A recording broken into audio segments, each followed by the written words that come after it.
Lecture 6, Militarization and the Zetas.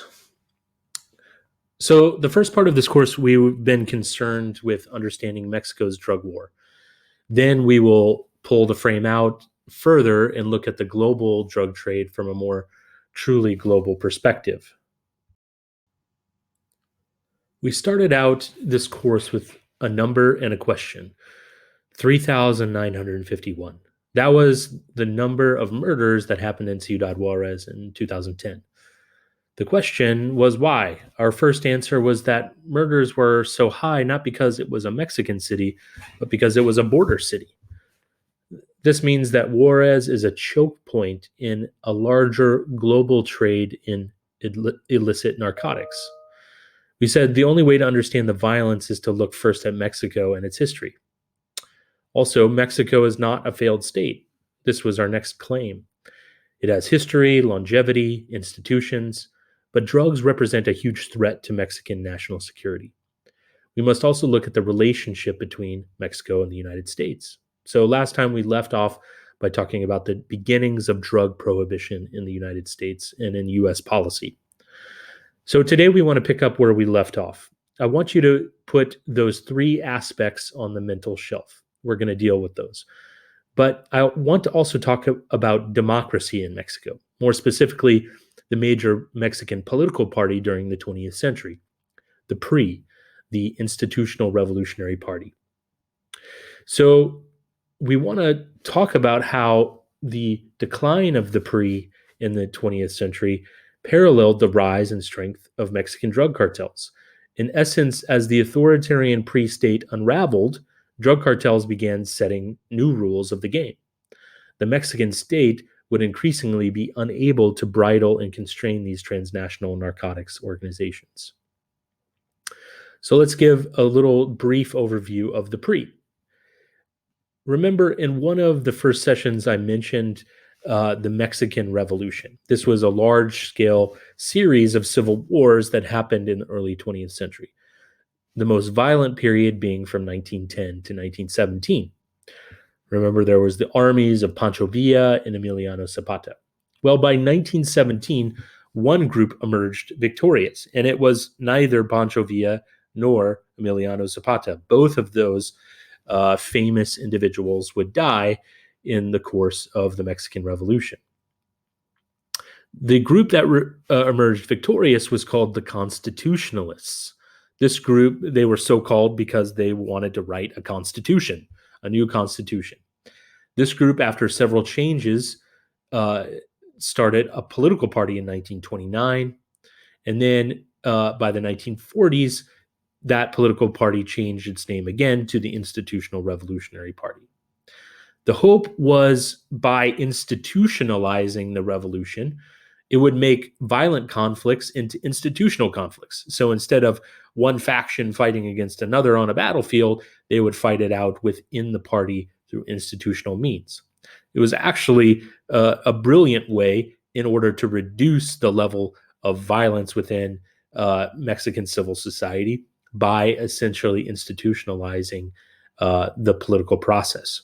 However, it was quite authoritarian, meaning that the president of Mexico, although elected in democratic elections, was oftentimes appointed. There was some election rigging going on behind the scenes. People voted, but the PRI maintained its power. So at the same time that the PRI was consolidating its rule in the 1940s, the Sinaloans in the state of Sinaloa were building their own drug businesses. Remember, the 1940s was huge for the growth of the drug business, especially because of demand from the United States in morphine, opium for World War II. From the mountains of the Sierra Madre in Sinaloa, the trade had developed after the Second World War within the framework of official PRI support. So fast forward to the 1980s, the Sinaloans had produced the most centralized and vast network headed by an individual named Miguel Angel Felix Gallardo, the so-called capo of capos, or the boss of bosses. He was sort of like the Don Corleone of Mexican drug trafficking.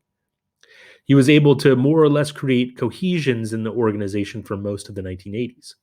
Then, on April 8th, 1989, Felix Gallardo was arrested under pressure from the new Mexican president, a guy named Carlos Salinas. Under pressure from Washington to crack down on drugs, as we talked about last time, Salinas managed to make the arrest happen. However, many credit Salinas as a somewhat corrupt politician, his brother becoming embroiled in a huge drug trafficking and money laundering scandal during that time. Yet after the arrest was made, Felix Gallardo, from his prison, would split up the Sinaloan drug plazas among his lieutenants. And this is really the ground zero of the fracturing of drug cartels into more or less the different kind of setups that there are today. So the Sinaloan Plaza, or the drug sort of territory, was split up between Felix Gallardo's lieutenants. One of those was Joaquin El Chapo Guzman Loera, or El Chapo. He was given territory around Mexicali and parts of Sonora. But there was also Rafael Aguilar Guajardo, which was given Ciudad Juarez. Also, Hector Luis El Güero Palma Salazar, around Nogales and Hermosillo. Fourth, Jesus El Chuy Labra Aviles was given Tijuana. He was a mentor to the Arellano Felix brothers that would take over Tijuana in the future. The Arellano Felix brothers were nephews of Felix Gallardo.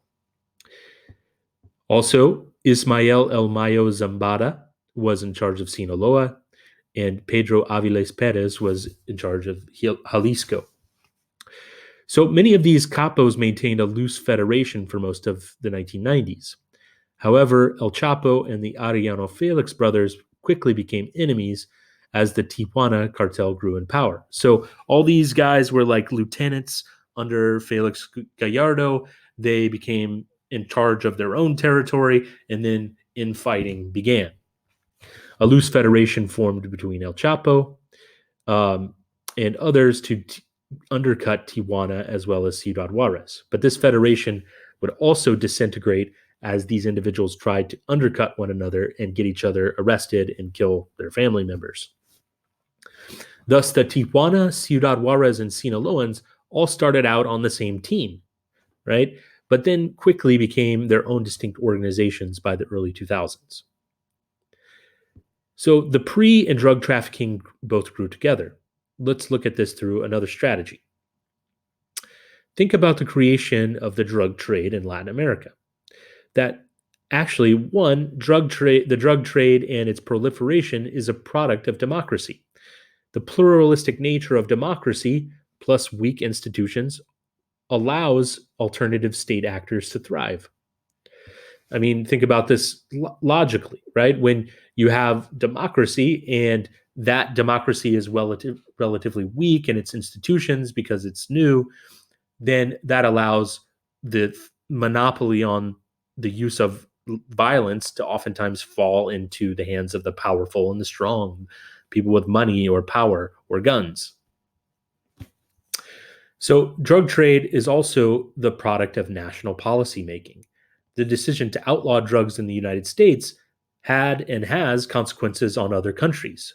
U.S. drug policy is really international in scope, even though it's dealt with on a national basis, right? So think about that, right? The U.S. makes national policies about drugs, but those national policies have international implications. For instance, actually increasing violence in places such as Mexico and in Central America. So let's switch gears here because we want to go into the next phase of why so much violence erupted in Mexico in the early 2000s, especially by 2010. Well, if we have the decline of the PRI, right, the authoritarian, semi-authoritarian government that's sort of keeping a lid on things, and then democracy comes in and it becomes more of a free-for-all for these organizations. And then number two, we have the rise of drug organizations and the fracturing of drug organizations with all the plazas being doled out to the lieutenants of the capo of capos, the boss of bosses. then you have the situation where you have more drug cartels and more drug lords fighting for more territory at a time when it becomes increasingly easy to do so because the authoritarian hold from the state has been lessened. So then the next plank in that is militarization. As the drug trade exploded, so too has parallel criminal pursuits, human trafficking, kidnapping, extortion, bribery, and the like. Even counterfeit and pirated consumer items such as DVDs have fallen within the orbit of drug trafficking organizations. Migrants traveling from Central America through Mexico to the United States have fallen victim to cartel business. Many of them can be kidnapped and then held for ransom for relatively small fees of $1,500 to $2,000. But as Grillo states, if you kidnap 10,000 migrants, that's a lot of money. The so-called San Fernando massacre in Tamaulipas state, just 100 miles from the U.S. border, is one of the most troubling of this phenomenon. 72 migrants were kidnapped and then slaughtered, probably because the job was botched by the kidnappers. The culprits were from the Zetas organization. So we've mentioned them a little bit, but today, in the rest of our time, I want to put them in historical context and explain why they are the biggest threat to the Mexican state and how they are the most troubling aspect of Mexico's criminal insurgency. So first, let's look at the origins of the Zetas. To analyze the origins of the Zetas, we need to look back at the drug trade as it existed in the 1980s and early 1990s. Right? There were really two main drug organizations that had emerged by that time. They were definitely not monolithic, but they were represented the two largest umbrella organizations. The first was the Sinaloan cartel, and then the brief sort of federation of these different lieutenants. That was one strong one, and mainly in sort of Western Mexico. The other was on the other side of Mexico on the Gulf cartel. They emerged by the 1970s, and they were centered in states on the Caribbean. One of the drug, capo of capos over there was this guy named Don Juan Nepomuceno Guerra. He had shipped bootlegged whiskey to the United States all the way back in Prohibition times.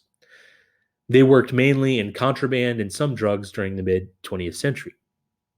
His nephew was a guy named Juan Garcia Abrego, and he became the real brains behind the organization by the 1980s and into the early 1990s, and they made a deal with Colombians to ship cocaine. The Colombians, having their own troubles with U.S. crackdowns, as we'll talk about at a later time when we deal with Colombia, began to hand over the drugs once it reached Mexico. So you see that, again, here's this situation where as Colombia began to be cracked down on, a balloon effect happened, and that's when also Mexico became more of a center of drug trafficking. Sort of like a game of whack-a-mole, right? If you try to go here and you seem like you stamp it down, but then it pops up somewhere else. The Gulf exploded with money, drugs, and power of the cartel as the cartel increased. So after Garcia Abrego was captured in 1996, he was one of his lieutenants was poised to take over for the Gulf cartel, but this didn't happen. Instead, a guy named Ociel Cardenas Guillen killed his former friend and took the top job, which earned him the appropriately named sort of pseudonym El Mata Amigos, or the Friend Killer. The Friend Killer had big ambitions, part of which was to move in on the vast Sinaloan network, which of course was itself fracturing at that time. He wanted to move into northern Mexico as well as to secure the port city of Acapulco in southern Mexico. Also, Cardenas Guillen controlled the I-35 corridor leading straight into the heart of Texas. To do so, he decided he needed to up the ante in terms of enforcement. All the cartels had some extent used muscle to make sure that their drug plazas or their drug territories were safe. But now Cardenas Guillen decided to enlist the support of ex-military Special Forces officers. He helped lure members of the Airborne Special Forces Group to switch sides and actually fight for the cartel. He paid them a lot of money. They took their name from the radio code for captain, or Zetas. Initially, this group did not go AWOL together, but the leader of the Zetas, Arturo Guzman de Cenas, led a group of 30 or so that defected over a period of months from different units. These special forces men had received training from Israeli and French special forces. They knew weapons, special operations, aerial assaults, marksmanship, ambushes, intelligence collection, and counter surveillance techniques. So, militarization. Soon the Zetas were fighting the Sinaloans in different drug plazas. So when Cardenas Guillen, the Gulf cartel leader, was captured in 2003, the Zetas grew in power in the Gulf organization. Over the next several years, as the PRI system dissolved, the Zetas managed to wrestle control from the Gulf cartel and become its own cartel. The Zetas soon began to spread in a three-tiered system. At the top were the Zetas Viejos, the first and second generation Zetas that controlled the organization and their vast network. After the death of Guzman de Cenas in 2002, the organization was led by Heriberto Lazcano, Miguel Trevino, and Jaime Gonzalez Duran. Only about a few Zetas are part of the group now of the originals. A second tier exists and a third tier of regional contracted enforcers for the Zetas. Among some of the recruits are Guatemalan caibiles, who are counterinsurgency specialists trained in all kinds of shadowy techniques learned in decades of civil war. Also, the Zetas have been able to enlist the help of street gangs in Mexico, the United States, and Guatemala.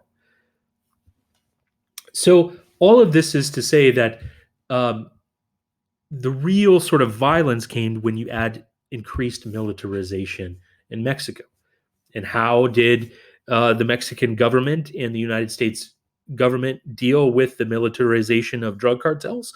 Well, they, in fact, continued to militarize the situation.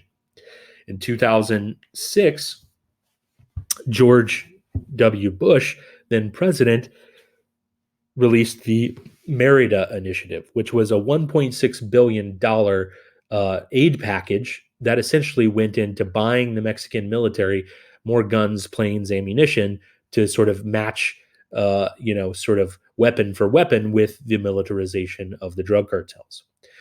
All this did was essentially inflame the drug war even farther.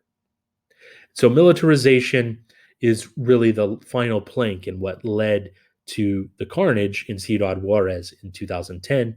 And it's what undergirds a lot of the cartel violence even today. Thanks. That's all I have for you. I'll see you next time.